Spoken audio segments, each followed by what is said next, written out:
Hello, നിങ്ങൾക്ക് എല്ലാവർക്കും Shiny Xavier YouTube പേജിലേക്ക് ഒത്തിരി സ്നേഹത്തോടെ വീണ്ടും സ്വാഗതം. ഇന്ന് ഞാൻ നിങ്ങൾക്ക് വേണ്ടിയിട്ട് ഷെയർ ചെയ്യുന്നത് നല്ലൊരു അപ്പത്തിൻ്റെ റെസിപ്പിയാണ് കേട്ടോ. നല്ല തൂവെള്ള നിറത്തിൽ സോഫ്റ്റായിട്ട് വെള്ളയപ്പമോ പാലപ്പമോ എന്ത് വേണമെന്നുണ്ടെങ്കിലും നമുക്ക് ഉണ്ടാക്കാം. ഇന്ന് ഞാൻ ആ അപ്പത്തിൻ്റെ റെസിപ്പി കറക്റ്റായിട്ട് ഷെയർ ചെയ്യാം. അതേ അളവിൽ നിങ്ങൾ ട്രൈ ചെയ്യണേ. നാളെ ഇതിൻ്റെ കൂടെ നല്ല ഒന്നാം തരം ഒരു സ്റ്റ്യൂവും കൂടെ അതും ഷെയർ ചെയ്യാം.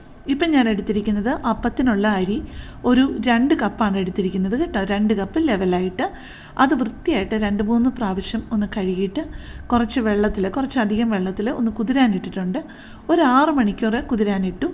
അത് കഴിഞ്ഞിട്ട് ഒന്നുകൂടി ഒന്ന് കഴുകി കഴിഞ്ഞിട്ട് നമുക്ക് അത് അരച്ചെടുക്കണം. അപ്പോഴേക്ക് ഞാനൊരു കാര്യം പറഞ്ഞോട്ടെ. എൻ്റെ ഈ ചാനലും എൻ്റെ ഈ റെസിപ്പിയും ഒക്കെ ആദ്യമായിട്ട് കാണുന്ന ആരെങ്കിലുമൊക്കെ ഉണ്ടാവുമല്ലോ. അപ്പോൾ അവരോടാണ് ഞാൻ പറയുന്നത്, എൻ്റെ ചാനലിൽ ഒരുപാട് നല്ല നല്ല റെസിപ്പികളുണ്ട്. നിങ്ങൾ അതൊക്കെ ഒന്ന് പോയി കണ്ട് ഇഷ്ടപ്പെടുകയാണെങ്കിൽ എൻ്റെ ചാനലൊന്ന് സപ്പോർട്ട് ചെയ്യാൻ മറക്കല്ലേ. 6 മണിക്കൂർ കുതിർത്ത അരി നന്നായിട്ട് കഴുകിയ ശേഷം ഒരു 1.25 കപ്പ് വെള്ളവും ഒഴിച്ച് നന്നായിട്ടൊന്ന് അരച്ചെടുത്ത്, നന്നായിട്ടല്ല ചെറിയ തരിയായിട്ട് അരിച്ചെടുത്തു. അതിൽ നിന്ന് 3 ടേബിൾ സ്പൂണ് ഈ പാനിലോട്ട് ഇട്ട് കൊടുത്തിട്ടുണ്ട്. പാന് ആദ്യം ഓണാക്കി വെക്കരുത് കേട്ടോ. ഓണാക്കാതെ നേരെ തന്നെ ഒരു 3 ടേബിൾ സ്പൂൺ മാവ് അതിലോട്ട് ഇട്ടിട്ട് അതിലോട്ട് ഒരു 3/4 കപ്പ് വെള്ളം കൂടെ ഒഴിച്ചിട്ട് നമ്മളൊന്ന് കപ്പി കാച്ചി എടുക്കുകയാണേ. ഇതിനാണ് കപ്പി കാച്ചുക എന്ന് പറയുന്നത് കേട്ടോ. ഇങ്ങനെ ഉണ്ടാക്കിയെടുക്കുമ്പോൾ പാലപ്പമായാലും വെള്ളയപ്പമായാലും നല്ല സോഫ്റ്റ് ആയിരിക്കും കേട്ടോ. നിങ്ങൾ ഇതേ അളവ് ഇച്ചിരി പോലും മാറ്റം വരുത്താതെ ചെയ്യുകയാണെന്നുണ്ടെങ്കിൽ ഒരു കാരണവശാലും നിങ്ങളുടെ പാലപ്പമായാലും വെള്ളയപ്പമായാലും ശരിയാകാതെ വരത്തില്ല കേട്ടോ. എനിക്ക് ഈ റെസിപ്പിയിൽ അത്ര ധൈര്യമുള്ളത് കൊണ്ടാണ് ഞാൻ പറയുന്നത്. അതുകൊണ്ട് ഇതൊരു വ്യത്യാസവും വരുത്താതെ ട്രൈ ചെയ്യണേ. കപ്പി കാച്ചുമ്പോൾ ചെറിയ ഫ്ലെയിമിലോ മീഡിയം ഫ്ലെയിമിലോ വെച്ച് അതിൻ്റെ കൂടെ തന്നെ നിൽക്കണം കേട്ടോ. അരിപ്പൊടിയല്ലേ, പെട്ടെന്ന് അങ്ങ് കുറുകും. ഇപ്പോൾ ഒരു പരുവായി, നമ്മുടെ ആ ഒരു കപ്പി കാച്ചിൽ കറക്റ്റ് ഒരു പരുവായിട്ടുണ്ട്. ഇനി ഇത് നമ്മൾ തണുക്കാനായിട്ട് വെക്കണം. ഇനി നമ്മൾ കപ്പി കാച്ചാനായിട്ട് എടുത്ത മാവിൻ്റെ ബാക്കിയുണ്ടല്ലോ, അതിലേക്ക് 1 കപ്പ് ലെവലായിട്ട് തേങ്ങ ചിരകിയതും 1/4 കപ്പ് ലെവലായിട്ട് പഞ്ചസാരയും വേണേ. പഞ്ചസാര 2 ടേബിൾ സ്പൂൺ ആയാലും കുഴപ്പമില്ല, പക്ഷേ 1/4 കപ്പാണ് കറക്റ്റായിട്ടുള്ള അളവ്. പിന്നെ ഇട്ടത് 1 ടീസ്പൂൺ ലെവലായിട്ട് ഉപ്പും കൂടെയാണ്. ഇനി ഇതെല്ലാം കൂടെ നമുക്ക് നന്നായിട്ടൊന്ന് അരച്ചെടുത്തുകൊണ്ട് വരാം കേട്ടോ. നിങ്ങൾക്ക് ഈ മാവ് ചൂടായി പോകുമെന്ന് തോന്നുന്നുണ്ടെങ്കിൽ ഒരു 3-4 ഐസ് ക്യൂബ് ഇടണേ. ഞാൻ ഐസ് ക്യൂബ് ഇട്ടിട്ടുണ്ട്. ആ ഐസ് ക്യൂബ് ഇടുന്ന ഭാഗം വീഡിയോ എടുക്കാൻ മറന്നുപോയതാണ്. നിങ്ങൾക്ക് ആ മിക്സിയുടെ ജാറ് കണ്ടു കഴിഞ്ഞാൽ അറിയാമല്ലോ. 4 കട്ട ഐസ് ക്യൂബ് ഇട്ട് കൊടുത്തത് കൊണ്ടാണ് അങ്ങനെ ഇരിക്കുന്നത് കേട്ടോ. ഇനിയിപ്പോൾ നമ്മുടെ കപ്പി കാച്ചി ഇതൊക്കെ തണുത്ത് വന്നിട്ടുണ്ട്.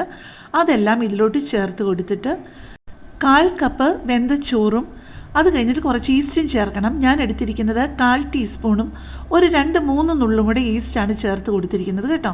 രാത്രിയിൽ ഒരു 10-11 മണിയൊക്കെ ആയപ്പോഴാണ് ഞാനിത് അരച്ച് കൊടുത്തത് കേട്ടോ. എന്നിട്ട് ചെറുതായിട്ടൊന്ന് കാറ്റ് പോകുന്ന രീതിയിൽ ഫുള്ളായിട്ട് അങ്ങ് അടച്ചു വെക്കാതെ ആ പാത്രം കൊണ്ട് അടച്ചു വെച്ചു. പിറ്റേ ദിവസം രാവിലെ എഴുന്നേറ്റപ്പോഴത്തേക്ക് ദേ നന്നായിട്ട് ഫെർമെൻറ്റ് ചെയ്ത് പൊങ്ങി വന്നിട്ടുണ്ട്. ഇപ്പം നിങ്ങൾക്ക് കണ്ടറിയാലോ, ഈ മാവ് കൊണ്ട് അപ്പം ഉണ്ടാക്കിയാൽ എങ്ങനെ ശരിയാവാതിരിക്കും അല്ലേ. അപ്പോൾ നമുക്ക് ഇങ്ങനെയുള്ള ഈ ഒരു 3 കള്ളികളുള്ള പാത്രത്തിലോട്ട് ആദ്യം കുറച്ച് വെള്ളയപ്പം ഉണ്ടാക്കാം. പിന്നെ ആരും എന്നോട് വഴക്കിന് വരരുത്.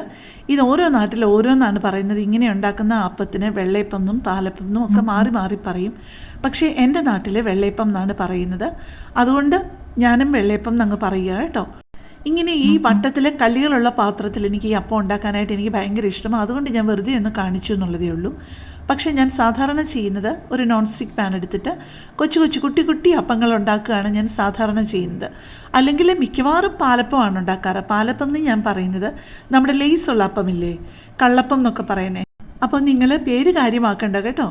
ഓരോ നാട്ടിലും ഓരോന്നായിരിക്കും പറയുന്നത്.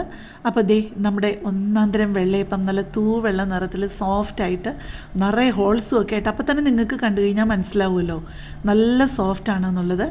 അപ്പോൾ കഴിക്കാനായിട്ട് റെഡി ആയിട്ടിരിപ്പുണ്ട്. ഇനി ഞാൻ കുറച്ച് പാലപ്പം കൂടെ, അതായത് ലേസുള്ള അപ്പം കൂടെ ഉണ്ടാക്കി കാണിക്കാവേ.